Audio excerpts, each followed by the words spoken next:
ప్రియమైన స్నేహితులకు నమస్కారం. నేను మీ పద్మావతి.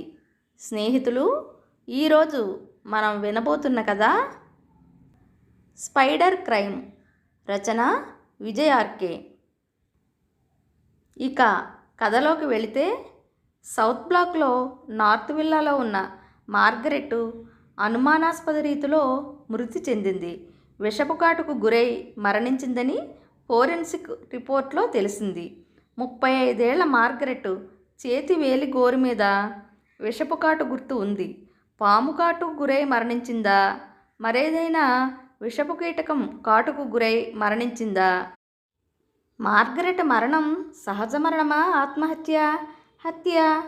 పోలీస్ డిపార్ట్మెంటుకు సవాలుగా మారిన మిస్టరీ. మరణించిన మార్గరెట్ సంపన్నురాలు, సమాజంలో మంచి పలుకుబడి ఉన్న వ్యక్తి. ఎవరితో వివాదాలు లేవు.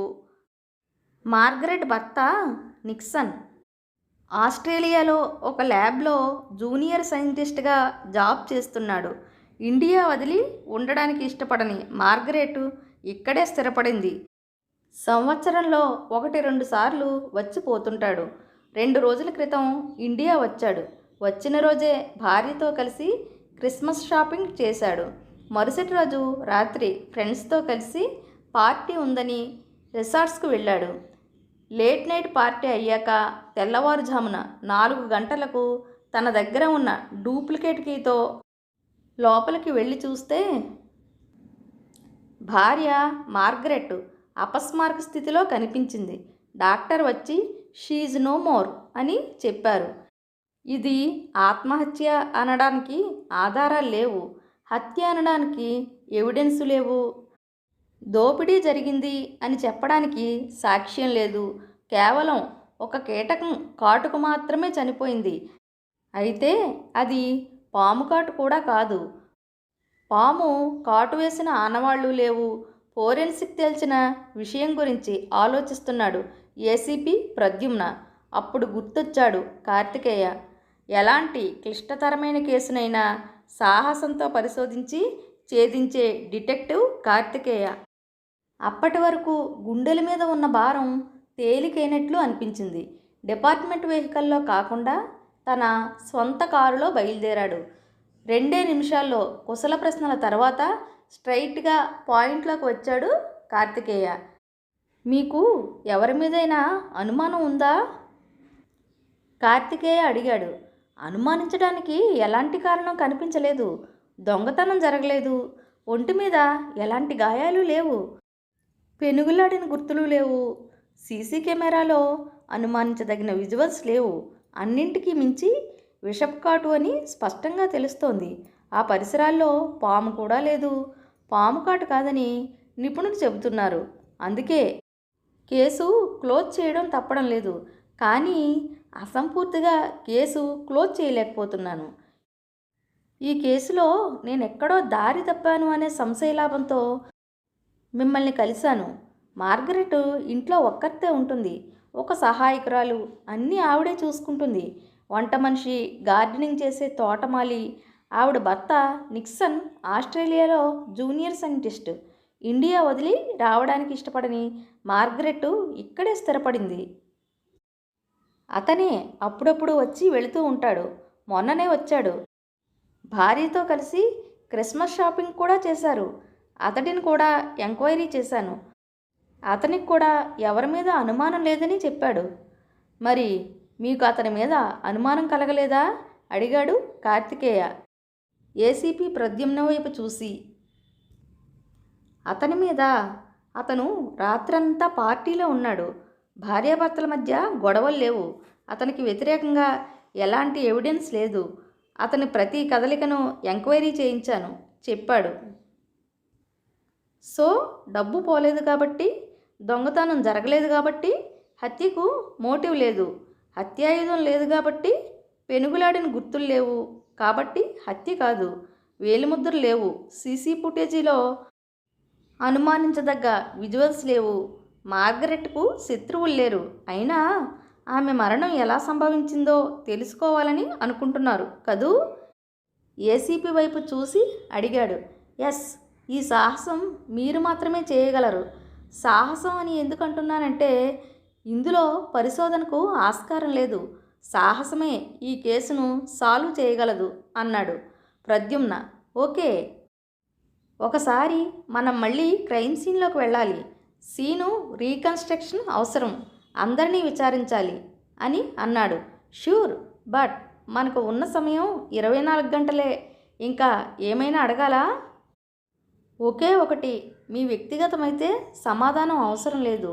ఈ కేసులో మీరు ఎటువంటి ఆధారాలు లేకున్నా, ఒత్తిడి లేకున్నా, కేసు క్లోజ్ చేయడానికి అన్ని మార్గాలు ఉన్నా ఎందుకు ఈ కేసును తిరిగి పరిశోధించమని మీ మాటల్లో సాహసం చేయమని చెబుతున్నారో తెలుసుకోవచ్చా అని కార్తికేయ సూటిగా అడిగాడు. నేను ఒక అనాథను. నా బాల్యం చర్చి ముందున్న ఒక హోటల్లో పని చేయడంతో మొదలైంది. ప్రతిరోజు చర్చికి వచ్చే ఒక మహాతల్లి నన్ను చూసి చేరదీసింది, చదివించింది. తను నాకు చేసే సహాయం తాగుబోతు అయిన తన భర్తకు కూడా చెప్పలేదు. తన కూతురుతో సమానంగా నన్ను పెంచి పెద్ద చేసింది. ఆ విషయం తన కూతురికి కూడా తెలియదు. తన చివరి క్షణం వరకు నన్ను బిడ్డగా ప్రేమిస్తూనే ఉంది. నేను చేసిన సాయం ఆ ప్రభువు చేసిన సాయమే అని తరచూ చెబుతూ ఉండేది. చివరి క్షణంలో మాత్రం తన కూతురికి ఒక సోదరుడిలా తోడు నిలవాలని చెప్పింది. అదే తను నన్ను కోరుకుంది. అందుకే నన్ను బిడ్డలా చూసుకున్న ఆ తల్లి బిడ్డకు సోదరుడిలా అనుక్షణం అంటి పెట్టుకోవాలనుకున్నాను. ఆ తల్లి బిడ్డ రక్తం పంచుకు పుట్టని నా సోదరి మరెవరో కాదు, మార్గరెట్. గొంతు పూడుకుపోతుండగా చెప్పాడు ప్రద్యుమ్న. ఓహ్, ఐఆమ్ సారీ. మీ తపన నాకు అర్థమైంది. మనం మరొకసారి క్రైమ్ స్పాట్కి వెళదాం. మార్గరెట్ మిస్టరీ వీడే వరకు అది మనకు క్రైమ్ స్పాటే అవుతుంది చెప్పాడు కార్తికేయ. మార్గరెట్ ఇల్లు. కార్తికేయ కళ్ళు ఆ పరిసరాలను స్కాన్ చేస్తున్నాయి. ఎక్కడా ఏ వస్తువులు చిందరవందర కాలేదు. చేతులకు గ్లౌజ్ తొడుక్కున్నాడు. బీరువా నిశితంగా పరిశీలించాడు. మార్గరెట్కు సంబంధించిన డాక్యుమెంట్లు, వాటిని యథాస్థానంలో ఉంచాడు. మరోసారి వంట మనిషిని, తోటమాలిని విచారించాడు. చివరిసారిగా మార్గరెట్ పడగదిని, మార్గరెట్ పడుకున్న బెడ్ను నిశితంగా పరిశీలిస్తూ ఆగిపోయాడు. మార్గరెట్ బెడ్కు కాస్త దూరంలో ఒక వస్తువు కనిపించింది. అక్కడికి వెళ్ళి ఆ వస్తువును చేతుల్లోకి తీసుకుని తన జేబులో ఉన్న ఎవిడెన్స్ కవర్లో పెట్టి చేతులకు ఉన్న గ్లౌజ్ తొలగించి హాల్లోకి వచ్చాడు. హాల్లో సోఫాలో మార్గరెట్ భర్త నిక్సన్, ఎదురుగా ఉన్న సోఫాలో ఏసీపీ ప్రద్యుమ్న, డిటెక్టివ్ కార్తికేయ కూర్చున్నారు. I'm very sorry mister Nixon. Margaret మరణం మిమ్మల్ని బాగా డిస్టర్బ్ చేసింది. చివరిసారిగా మీరు మీ వైఫ్తో ఎప్పుడు మాట్లాడారు అడిగాడు కార్తికేయ. రిసార్ట్స్కి వెళ్లే ముందు ఫ్రెండ్స్తో కలిసి రిసార్ట్స్కి వెళ్ళాను. లేట్ నైట్ పార్టీ అయ్యాక తెల్లవారుజామున 4 గంటలకు ఇంటికి వచ్చాను. డూప్లికేట్ కీతో లోపలికి వెళ్ళి చూస్తే నా మార్గరెట్ మొహాన్ని చేతుల్లోకి దాచుకుని ఏడుస్తూ చెప్పాడు Nixon. If you don't mind, ఒకసారి నేను మీ గదిని చూడవచ్చా కార్తికేయ అడిగాడు నిక్సన్ వైపు చూస్తూ. నిక్సన్ ఆశ్చర్యంగా కార్తికేయ వైపు చూసి, నా గది అని ఆగి, మార్గరెట్ నా వైఫ్, మాకు వేరువేరు గదులుండవు కాస్త గట్టిగానే అన్నాడు. ఓహ్ అవును కదూ, అంటే మీరు ఆస్ట్రేలియా నుంచి వచ్చారు కదా, మీ లగేజ్ ఆస్ట్రేలియా నుంచి మీరు మీ మిస్సెస్కు తెచ్చిన గిఫ్ట్స్ ఏమీ కనిపించకపోతేనూ కార్తికేయ క్లారిటీ ఇచ్చాడు. తన కోసం ఏమీ తీసుకురావద్దంది, నేనే తన గిఫ్ట్ అంది. ఇక బిలాంగింగ్స్ అంటారా, రాగానే ఆ చెత్తను గెస్ట్ రూమ్లో పడేశాను. అందులో లిక్కర్ కూడా ఉంది. తనకు ఆల్కహాల్ ఇష్టం ఉండదు. అఫ్కోర్స్ నేను తాగితే అభ్యంతర పెట్టదు చెప్పాడు నిక్సన్. Oh I see. సరే, మేము బయలుదేరతాం. త్వరలో ఫార్మాలిటీస్ పూర్తవుతాయి చెప్పాడు కార్తికేయ ఏసీపీ వైపు చూస్తూ. నా మార్గరెట్ లేకుండా నేను ఇక్కడ ఉండాలని అనుకోవడం లేదు. అన్నీ క్లోజ్ చేసుకుని త్వరలోనే ఆస్ట్రేలియా వెళ్ళిపోతాను అంటూ బాధ ధ్వనించేలా మాట్లాడాడు నిక్సన్. అలాగే అన్నట్టు తలూపి ఏసీపీతో కలిసి బయటకు వచ్చాడు కార్తికేయ. ఆ రాత్రి 12 గంటలకు రహస్యంగా మార్గరెట్ ఇంట్లోకి ప్రవేశించాడు డిటెక్టివ్ కార్తికేయ. నిక్సన్ లేడని నిర్ధారించుకుని మార్గరెట్ ఇంట్లో గెస్ట్ రూమ్ కనిపెట్టడం పెద్ద కష్టమేమీ కాలేదు. ఎక్కడా ఏ గదిలోనూ లైట్ వేయలేదు. తన చేతిలో ఉన్న సెల్ ఫోన్ ఫ్లాష్ లైట్ మాత్రమే ఉపయోగించాడు. గెస్ట్ రూము నీట్గా ఉంది. ఆ గదిలో ఉన్న నిక్సన్ వస్తువులు పరిశీలిస్తున్నాడు. అతని దుస్తులు, ఆల్కహాల్ బాటిల్స్, సూట్ కేసు లాఘవంగా ఓపెన్ చేశాడు. సూట్ కేసు అడుగున సీక్రెట్ అర లాంటిది ఉంది. అందులో 2 చిన్నపాటి బాక్సులు ఉన్నాయి. 2 బాక్సులు ఖాళీగా ఉన్నాయి. వాటిని యథాస్థానంలో పెట్టాడు. గదిని నిశితంగా పరిశీలిస్తుంటే గోడకు ఉన్న ఒక ఫోటో అతడి దృష్టిని కట్టిపడేసింది. ఆ ఫోటో చేతిలోకి తీసుకున్నాడు. 4 వ్యక్తుల్లో మార్గరెట్ను గుర్తుపట్టాడు. అవే పోలికలతో మార్గరెట్ను పోలిన మనిషిని మార్గరెట్ తల్లి సోఫియాగా గుర్తించాడు. అతడితో ఉన్న మరో వ్యక్తి సోఫియా భర్తగా గుర్తించాడు. ఇంకో వ్యక్తి ఎవరో గుర్తు చేసుకుంటుండగా సడన్గా గుర్తుకొచ్చాడు లాయర్ విలియమ్స్. నల్లకోటులో లాయర్ డ్రెస్లో ఉన్నాడు. ఫోటోని వెనక్కి తిప్పాడు. ఒకప్పుడు అది మార్గరెట్ తల్లి ఉపయోగించిన గది. ఆవిడ మరణం తర్వాత గెస్ట్ రూమ్గా మారింది. ఫోటో వెనక్కి తిప్పాడు. ఫోటో వెనక భాగం దగ్గర చిన్న బొడిపె లాంటిది ఉంది. బొటనవేలుతో నొక్కగానే వెనుక భాగం ఓపెన్ చేయడానికి అనువుగా మారింది. ఫోటో వెనుక ఒక కవర్ ఉంది. దాన్ని చేతుల్లోకి తీసుకుని ఫోటో యథావిధిగా పెట్టి తోటలోకి నడిచాడు. సెల్ ఫోన్ ఫ్లాష్ లైట్ వెలుతురులో పొదల్లో కనిపించిన ఒక చనిపోయిన ప్రాణిని కవర్లో పెట్టుకుని బయటకు నడిచాడు. ప్రొద్దున్నే నిద్రమత్తు వదలకముందే ఏసీపీ ప్రద్యుమ్న నుంచి కార్తికేయకు ఫోన్ వచ్చింది. లాయర్ విలియమ్స్ చనిపోయారు. మీరొకసారి క్రైమ్ స్పాట్కి రావాలి. కార్తికేయ లాయర్ విలియమ్స్ ఇంటికి వెళ్ళేసరికి హడావుడి కనిపిస్తోంది. క్లూస్ టీం వచ్చింది. నాకు ఆశ్చర్యంగా ఉంది మిస్టర్ కార్తికేయ.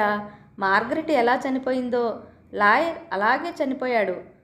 అమ్మ కుటుంబానికి ఫ్యామిలీ లాయర్. మార్గరెట్ చనిపోయినప్పుడు ఏడ్చాడు. అంతలోనే ఇదేదో శాపంలా ఉంది. ఇది శాపం కాదు, పథకం ప్రకారం జరిగిన హత్య చెప్పాడు కార్తికేయ. ఏమిటి మీరనేది? విషపు కాటుకు గురై ఏసీపీ చెప్పబోతుండగా ఆగమన్నట్లు సైగ చేశాడు. లాయర్ విలియమ్స్ బంధువులు వచ్చారు. నిక్సన్ వచ్చాడు. కార్తికేయ క్రైమ్ స్పాట్ను గమనిస్తున్నాడు. విలియమ్స్ గోరు మీద కాటు వేసిన గుర్తు. విలియమ్స్ బాడీని పోస్టుమార్టం కోసం తరలించారు. మార్గరెట్ మరణం నుంచి తేరుకోకుండానే మా డిపార్ట్మెంట్ని ఛాలెంజ్ చేస్తూ విలియమ్స్ మరణం. నాకు ఇదంతా మిస్టరీగా ఉంది మిస్టర్ కార్తికేయ. విలియమ్స్ బాడీని పోస్టుమార్టం కోసం తరలించాక అన్నాడు ఏసీపీ ప్రద్యుమ్న. ఈ హిస్టరీ త్వరలోనే తేలిపోతుంది. ఈలోగా మీరు జాగ్రత్తగా ఉండాలి. ఎందుకంటే నెక్స్ట్ మీ వంతు. అఫ్కోర్స్ మీరు విషం కాటుకు గురై చావరు. చాలా జాగ్రత్తగా ఉండండి, బయట కానీ ఇంట్లో కానీ చెప్పాడు కార్తికేయ. ఏమిటి మీరంటున్నది? నేను చావడం ఏమిటి? జోక్ చేస్తున్నారా? నెక్స్ట్ నా వంతు ఏమిటి? ఆశ్చర్యం, కాసింత అసహనం కలిగాయి. కార్తికేయ గురించి తెలుసు కాబట్టి అంతకు మించి రియాక్ట్ కాలేదు. జస్ట్ కొన్ని గంటలే ఈ సస్పెన్స్. మీరు మాత్రం జాగ్రత్త. నేను ఫోన్లో టచ్లో ఉంటాను చెప్పి బయటకు నడిచాడు కార్తికేయ. రాత్రి 9 గంటలు దాటుతూ ఉండగా కార్తికేయ నుంచి ఏసీపీ ప్రద్యుమ్నకు ఫోన్ వచ్చింది. ఎక్కడున్నారు అంటూ. కమిషనర్ ఆఫీస్లో ఉన్నాను, బయలుదేరుతున్నాను. ఇందాకే నిక్సన్ ఫోన్ చేశాడు. అతనికి ఇక్కడ ఉండాలని అనిపించడం లేదట. వెంటనే ఇక్కడున్న ప్రాపర్టీస్ అన్నీ అమ్మేసి ఆస్ట్రేలియా వెళ్తాడట. నన్ను ఇంటికి రమ్మన్నాడు. వెళదామని అనుకుంటున్నాను. మీరు వస్తారా? నేను రాను, మీరు వెళ్ళకండి. అతనికి మాత్రం వస్తున్నానని చెప్పండి. కారులో డ్రైవర్ని మాత్రమే పంపండి. అతన్ని జాగ్రత్తగా ఉండమని చెప్పండి. నేను మిమ్మల్ని స్టేషన్లో పికప్ చేసుకుంటాను. మీరు మాత్రం మీ కారులో వస్తున్నట్టు చెప్పండి చెప్పి ఫోన్ కట్ చేశాడు కార్తికేయ. విషయం కన్ఫ్యూజన్గా ఉన్న కార్తికేయ మీద ఉన్న నమ్మకంతో అతను చెప్పినట్టు చేశాడు. తను ఒక్కడినే ఇంటికి వస్తున్నట్లు చెప్పి డ్రైవర్ను పంపించాడు. డ్రైవర్ నిక్సన్ ఇంటికి బయలుదేరిన అరగంటకే కారు యాక్సిడెంట్కు గురైంది. డ్రైవర్ను ముందే ఏసీపీ హెచ్చరించడం వల్ల అతను అలర్ట్గా ఉండడం, కార్తికేయ సూచన మేరకు డ్రైవర్ తీసుకువెళ్తున్న కారును వెనుక మరో పోలీస్ వెహికల్ ఫాలో కావడం వల్ల యాక్సిడెంట్ చేసిన లారీ డ్రైవర్ దొరికిపోయాడు. ఏసీపీ డ్రైవర్ ప్రాణాలతో బయటపడ్డారు. కార్తికేయ కమిషనర్ కార్యాలయానికి రాగానే రిసీవ్ చేసుకుని, అంతా మీరు చెప్పినట్టే జరిగింది, కానీ ఇంకా మిస్టరీగానే ఉంది. ఆ లారీ డ్రైవర్ను మా వాళ్ళు ఇంటరాగేట్ చేస్తున్నారు. ఏసీపీ ప్రద్యుమ్న చెప్పాడు. దానివల్ల పెద్దగా ఉపయోగం ఉండదు. అతడు లారీ డ్రైవర్ అయి ఉండడు. సుపారీ తీసుకుని హత్యలు చేసే కిల్లర్ అయి ఉంటాడు. వాళ్ళు నిజం చెప్పరు, ప్రాణాలు పోయినా. అయినా మనం అసలు హంతకుణ్ణి, మార్గరెట్ని, లాయర్ విలియమ్స్ని చంపిన హంతకుణ్ణి, మిమ్మల్ని చంపాలి అని అనుకున్న హంతకుణ్ణి పట్టుకోవడానికి వెళుతున్నాం మార్గరెట్ ఇంటికి, చెప్పాడు కార్తికేయ. మార్గరెట్ ఇంట్లోకి అడుగు పెడుతూ ఉండగానే నిక్సన్ తన లగేజీతో బయటకు వస్తున్నాడు, కంగారుగా, హడావుడిగా. సారీ మిస్టర్ నిక్సన్, మీకిక ఆస్ట్రేలియాతో రుణం తీరిపోయింది. మీకోసం జైలు తలుపులు ఎదురు చూస్తున్నాయి అన్నాడు కార్తికేయ. ఏసీపీ ప్రద్యుమ్న వైపు చూసి నిక్సన్ను అరెస్టు చేయమన్నాడు. నేనెవరిని హత్య చేయలేదు, బెంకంగా అన్నాడు నిక్సన్. మీరు హత్య చేశారు అని అనలేదు. పోనీ హత్య చేసింది ఇదా? తన చేతిలో ఉన్న ఎవిడెన్స్ కవర్ తీసి నిక్సన్కు చూపిస్తూ అన్నాడు. ఆ కవర్లో 08 అంగుళాల పొడవైన సాలీడు కూర విరిగిపోయి ఉంది. ఆ ఎవిడెన్స్ కవర్ వైపు చూడగానే నిక్సన్ మొహంలో రంగులు మారాయి. అతన్ని ఇంట్రాగేషన్ చేయకుండానే అన్ని వివరాలు చెబుతాడు, లేదంటే చెప్పడానికి నా దగ్గర సాక్ష్యాలు కూడా ఉన్నాయి అన్నాడు కార్తికేయ నిక్సన్ వైపు చూసి. నిక్సన్ను అరెస్టు చేశారు. మార్గరెట్ను, లాయర్ను హత్య చేసినట్లు ఒప్పుకున్నాడు. ఏసీపీ ప్రద్యుమ్నను కూడా చంపడానికి సుపారీ కిల్లర్ను డ్రైవర్ రూపంలో పంపించినట్టు అంగీకరించాడు. ఇక అసలు విషయానికి వస్తే, మార్గరెట్ మరణించిన ప్రదేశంలో ఆమె బెడ్రూమ్లో సాలీడు కూర లభించింది. దాన్ని ఫోరెన్సిక్ ల్యాబ్కు పంపించాను. 08 అంగుళాల పొడవైన కూర. వెంటనే దాని గురించి పూర్తి వివరాలు సేకరించాను. మార్గరెట్ ఇంట్లో తోటలో చనిపోయిన సాలీడు కనిపించింది. 3 అంగుళాల సైజులో ఉంది. గోరు మీద ఉన్న కాటు సాలీడు కాటుగా గుర్తించాను. సాలీళ్ల గురించి సెర్చ్ చేస్తే కొన్ని ఆసక్తికరమైన విషయాలు తెలిసాయి. 15 నిమిషాల్లో మనిషిని చంపేసే సాలీడు గురించి తెలుసుకున్నాను. మెగా స్పైడర్ అని పిలుచుకునే ఈ సాలీడుని ఆస్ట్రేలియాలో గుర్తించారు.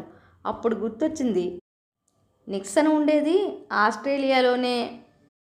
ఈ మెగా స్పైడర్ 3 అంగుళాల సైజులో ఉండే ఈ సాలీడు 08 అంగుళాల పొడవైన కూరలు కలిగి ఉంటుంది. ఇది మనిషి గోరుపై కరుస్తుంది. 15 నిమిషాల్లో ప్రాణాలు పోయే అవకాశం ఉంది. హత్యలా అనిపించదు. బ్రెజిలియన్ సాలీడు. ఇది న్యూరోటాక్సిన్ అనే విషాన్ని ఉత్పత్తి చేస్తుంది. ఈ సాలీడు కరిస్తే వెంటనే వ్యక్తి కండరాలపై నియంత్రణ కోల్పోయి మరణిస్తాడు. Red black widow spider, brown recluse spider, ఇలా రకరకాల సాలీడులు ఉన్నాయి. ఇక నిక్సన్ విషయానికి వస్తే, అతడికి మార్గరెట్ అవసరం లేదు. ఆమె ఆస్తి కావాలి. అనుమానం లేకుండా ఆమెను చంపి ఆమె ఆస్తిని అనుభవించాలని అనుకున్నాడు. అందుకే ఆస్ట్రేలియా నుంచి మెగా స్పైడర్ను అనుమానం కలగని రీతిలో సూట్ కేసు కింది అరలో రహస్యంగా చిన్న బాక్సులో పెట్టి ఇక్కడికి తీసుకొచ్చాడు. ఆమె బెడ్రూమ్లో బెడ్ మీద సాలీడును వదిలి పార్టీకి వెళ్ళాడు. రాత్రి పడుకునే ముందు స్లీపింగ్ పిల్ వేసుకునే మార్గరెట్ సాలీడును గమనించలేదు. ఆ సాలీడు మార్గరెట్ గోరు మీద కరిచింది. నిద్రలో అరవడానికి కూడా అవకాశం లేదు. Nixon bad luck. Mega spider కూర విరిగి గాలికి కింద పడింది. పొద్దున్నే ఏమీ తెలియనట్టు వచ్చి సాలీడును తోటలోకి విసిరేశాడు. అయితే నిక్సన్కు ఆలస్యంగా మార్గరెట్ చనిపోయాక ఒక విషయం తెలిసింది. మార్గరెట్ తల్లి తన ఆస్తిని మార్గరెట్ పేరు మీద రాసి గార్డియన్గా ఆస్తిని పర్యవేక్షించి సంరక్షించే అధికారాన్ని వేరొకరికి ఇచ్చింది. గార్డియన్గా మరో వ్యక్తి ఉన్నాడన్న విషయం లాయర్ విలియమ్స్ ద్వారా తెలిసింది. ఆ రోజు రిసార్ట్స్లో జరిగిన పార్టీలో లాయర్ విలియమ్స్ కూడా ఉన్నాడు. ఆ విషయాన్ని ఎంక్వైరీలో నిక్సన్ చెప్పలేదు.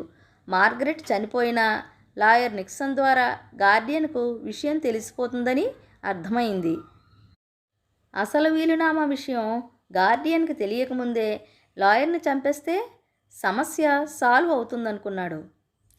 నిక్సన్ వెళ్ళిన పార్టీకి లాయర్ విలియమ్స్ కూడా వచ్చాడు. రిసార్ట్స్లో సీసీ ఫుటేజ్లో ఆ విషయం బయటపడింది. సో లాయర్ని చంపేసి ఆ వీలునామా దొంగిలిస్తే మార్గరెట్ ఆస్తి తన సొంతం అవుతుందని తన వెంట తెచ్చిన మరో మెగా స్పైడర్తో లాయర్ని హత్య చేశాడు. కానీ లాయర్ దగ్గర వీలునామా దొరకలేదు. ఇక్కడే నిక్సన్ తన క్రిమినల్ మైండ్ ఉపయోగించాడు. ఒకవేళ ఆ వీలునామా గార్డియన్కి చేరిపోతే అతని వల్ల తన నేరం బయటకు వస్తుంది.